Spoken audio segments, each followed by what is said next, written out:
Well, I spoke with Sean in more detail about those Tibetan traditions and asked if growing development is seen as a threat to the unique heritage there.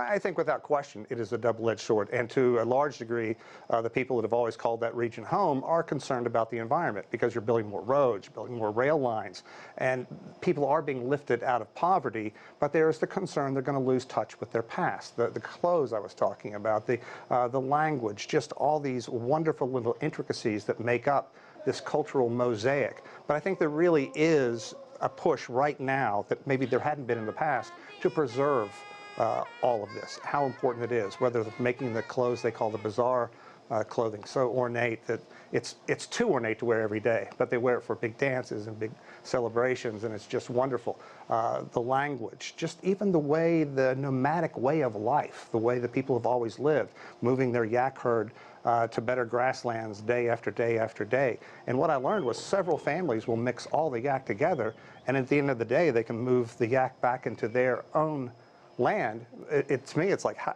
they all look the same. Like, how do you know which one's which?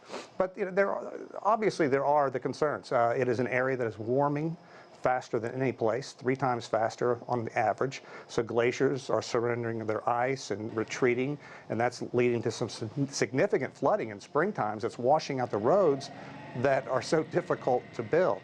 So without question, it is a double-edged sword. But when you talk to the people, they seem to like the fact that their children can have milk every day, they can have meat, they can have eggs, they're getting an education. And when we asked them, what do you want to be? As an astronaut, a teacher, a mathematician. One little kid said he wanted to be a Formula One racer. I imagine 10 years earlier, people in that region had never heard of Formula One. So it is nice to see people have greater aspirations, but you never want to lose that wonderful environment. Now, you mentioned a few things. You mentioned yak, you mentioned milk.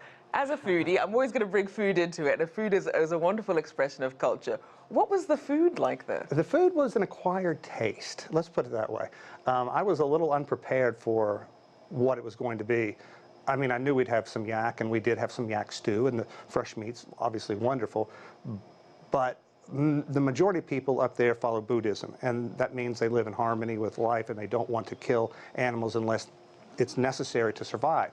So the people who own the yak herds, they may kill 2, maybe 3 yak during the winter. Then the meat is smoked, and they live on that for the rest of the year. But we had dried yak meat, which is very dry and very chewy. It takes a while to get through. Had yak milk, which was good. It came warm, and if you would talk to somebody for a second, it would form a little skin on top. So we're used to that as what I grew up with. Yak yogurt, which was pretty good, except very sour, and they would put this heaping amount of sugar in, which was way too much for me, and yak butter and yak butter tea. So those, I'll let you try those. I'll let you, I can tell you that I drank a lot of tea. I don't remember Andrew, our photographer, drinking butter tea one time. So no. One of us was adventurous and one of us wasn't. Now, speaking of adventurous, what about tourists? Did you see a lot of tourists while you were out there? You see tourists in Lhasa, but you see Western tourists there as well. When you get out, not at all, really. I mean, there's no other way to say it. In many areas, you have to have a special permit to go in. We were there with CGTN. All the permits have been taken care of for us.